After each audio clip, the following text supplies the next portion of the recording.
¿Qué tal, José? ¿Cómo estás? Martín Hauserman, Tamara Cobaranta te saludan. ¿Cómo andás? Buen día, gusto de saludarlo. Muchas gracias por la llamada. Por favor, gracias a vos siempre por estar con nosotros. Ya te tuteo, ya tenemos confianza. Y bueno, Sí, por supuesto. totalmente. Y siempre te tiro un par de directo al hueso, bien profunda en la economía, que mejor voy bien al Pero fondo. pero me acabo de levantar. Pero estamos en Argentina, José. A ver, José, medidas. Vamos a charlar. Tenemos 6-7 minutos porque ya después me empiezan a tirar la tanda. Sí, adelante. Adelante. José, medidas de masa. Obviamente todo el mundo van a decir electoralistas. Primera medida. Las pymes, ¿qué opinás? ¿Está bien que en el medio de la paritaria, vos como economista, quizás también te pongo más arriba en este tema porque yo estoy en el mundo pyme y escuché, y vos seguramente vas a dar una opinión mucho más sofisticada sobre el tema. Pero la pregunta es, otra vez hacen lo mismo que hizo el presidente en diciembre. Otra vez son 60.000 pesos, es electoralista la medida. Cuando están las paritarias abiertas, que de esto algo entiendo, y las paritarias arrancan en abril y van diciendo abril 10, mayo 10, junio 5, 6. Está bien, esto fue una catástrofe la devaluación y los salarios se hicieron de goma por el 22%, que fue un 22% la devaluación oficial, pero algunos aprovecharon y hay productos que subieron más del 30, 35, 40% en algunos rubros. Pero está bien abrir la paritaria porque las pymes se están quejando. No, el problema es decir, vos estás en el mundo pyme y yo te entiendo perfectamente. Yo conozco un caso específico de una persona que fabrica galletitas, comercializa galletitas, y Sí. está al borde, es decir, siempre está al borde con la cuenta en rojo, con la cuenta en verde, pero ahí fluctuando. Y siempre la queja es la misma. De repente me caen con medidas de este tipo que Claro. no tengo caja, es decir, no lo tengo previsto, no lo tengo en el presupuesto, tengo que pedir un crédito en muchos casos para hacerme cargo de este tipo de José, es una medidas. fábrica de galletitas de cuántos empleados. Debe tener 2 empleados, 10 o 12 empleados. Bien. Ya es pequeña, es una Es fábrica pequeña. pequeña. Entonces, estas medidas transversales no tienen en cuenta que hay gente que lo puede pagar y hay gente que no lo puede pagar. Entonces, para eso existen las negociaciones, para eso existen los intercambios. Pero no perdamos de vista que todo esto viene como consecuencia de la política económica. Estamos discutiendo los resultados de la política económica y peleándonos por los resultados de la política económica, cuando la discusión de fondo debería ser ¿por qué tiene que suceder este tipo de cosas? ¿Por qué el gobierno tuvo que devaluar 22%? Yo sé que es más filosófica, pero si uno no resuelve el problema de fondo, va a seguir siempre con estos parches electoralistas, parches que utilizan el dinero ajeno como si fuese propio, Claro, disponiendo de la claro. propiedad de otras cosas. Es decir, yo entro a tu casa y es decir, hay cosas que son inconcebibles pero que están naturalizadas lamentablemente. El hecho de que un organismo recaudador puede entrar a tu caja de ahorro o a tu cuenta corriente y retirarte dinero sin que vos lo autorices. Es decir, son cosas que hay que pensarlas muy de fondo, porque si no uno naturaliza y empieza a preocuparse por ¿está bien pagarlo, no está bien pagarlo? Claro. No está bien pagarlo, pero es peor todavía lo que sucede previamente que motiva este tipo de medidas, ¿no? Total, absolutamente. Bien, y el resto de las medidas que está tomando el gobierno de a poco, obviamente me vas a contestar lo mismo. Mientras no se resuelva el fondo de la cuestión, son medidas netamente electoralistas que tratan de hacer el plan llegada, es decir, llegar a octubre.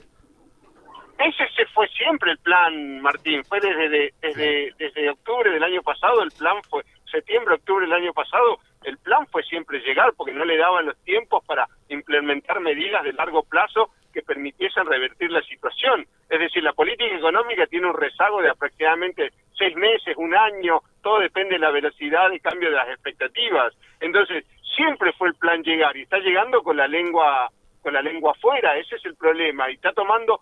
Y vos mencionabas el tema de las empresas industriales. Ahora, por supuesto, supuestamente están por liberar las IRAs para las empresas industriales, es decir, que puedan importar todo lo que desean las empresas industriales. Justo era la próxima pregunta que te iba a hacer, que esta última medida, ¿qué significa? Que vas a poder empezar, tenías restricciones, es decir, te podías pagar después de 60, 120 días, porque justo ayer un amigo mío me dijo, ¿sabés qué? Estaba justo para girar la plata, el gobierno me la iba a dar porque se vencieron el plazo que me habían dado y le pusieron como una traba que tiene que empezar el trámite todo de vuelta. Es como que igual te ponen trabas, ¿eh? Es que una cosa es lo que digo y otra cosa es lo que hago, igual que con los créditos, te anuncian créditos para que puedas de alguna forma paliar la situación, vas a pedir el crédito y casi nadie lo puede sacar. Pero tomemos en cuenta algo de lo que no se habla mucho y que quizás vos estás familiarizado. Más allá de la deuda del Tesoro, más allá de la deuda del Banco Central, hay una deuda que, es más, yo me asombré, yo la calculaba o la tenía estimada en 20.000 millones de dólares, y según leí ayer a un exministro de Economía, son 39.000 millones de dólares, que es la deuda por importaciones, la deuda comercial que tiene la Argentina. Claro. Es decir, es tremendo lo que está sucediendo solamente con la expectativa de llegar. Pero bueno, la política es la que manda, entonces siendo la política la que manda, el plan es aguantar, y si uno aguanta una olla bajo presión, bueno, tiene que, o la olla explota o tiene que sacar la olla del fuego. Quizás las elecciones representan el catalizador para sacar la olla del fuego, pero es muy delicada la situación, muy al borde. Perdóname que te interrumpí antes, me volvés a completar lo del SIDA. Entonces, ¿qué significa esa medida? Que alguien que necesita un insumo, algo para seguir fabricando, te lo van a dejar, ¿cómo haces? ¿Te lo dejan y lo vas a poder pagar? Es que el problema es que debes la plata al exterior, las ha ido refinanciando, sí, y la deuda comercial ha ido creciendo. No me refiero tanto a las autorizaciones de importación, sino a la deuda que ya existe por importaciones, que son 39.000 millones de dólares, según leía ayer, y es algo de lo que no se habla, y es deuda comercial, no es deuda financiera, es deuda comercial, que implica que si uno no la paga, te cortan, claro, el aprovisionamiento para autopartes, para instrumentos de industriales, etcétera, y de algún lado tienen que salir los dólares. Entonces, ¿qué es la medida que anunció el gobierno sobre la apertura de importaciones para las pymes? Y sí, se abrirán las importaciones, pero después dirán, bueno, la pagarán al dólar que esté en ese momento, porque de alguna forma quizás el punto que está sucediendo es, yo te autorizo a importar, y bueno, cuando vengas a comprar los dólares para pagar al momento de pagar, quizás el dólar ya esté unificado o ya haya pegado algún tipo de salto. Entonces es de alguna forma incrementar la deuda comercial, la autorización de ese tipo de permisos, que no está mal, está bien. Es decir, es más, ni siquiera deberían existir esos permisos, ese es mi punto. Entonces lo que me estoy dando cuenta, José, ahora con lo que me está diciendo vos, se me abrió un poco la cabeza. Quiere decir que cuando yo empecé el programa diciendo, o la entrevista diciendo, que para mí no aumentó porque no es que aumentó 22% los precios, aparte de la inflación estructural que tenemos, ese 22% hizo que los precios aumenten. Pero yo notaba, esto no aumentó un 22%, aumentó un 30, un 40%. Entonces quiere decir que fue mucho más que el 22%, porque no solamente está la devaluación del oficial, sino que muchos tuvieron que importar a un dólar que nada que tiene que ver con los 365 de ahora. Entonces los tipos empezaron a importar, claro, con otro dólar.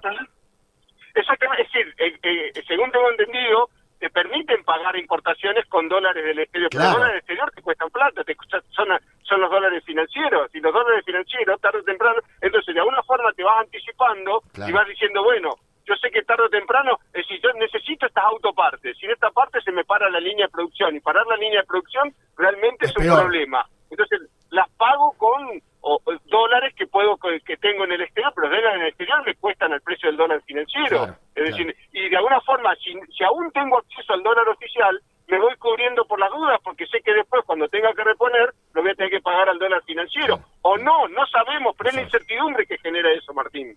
Eso es lo que genera la incertidumbre, es lo que genera esta última inflación que fue explosiva de los últimos 15, 20 días, ¿no?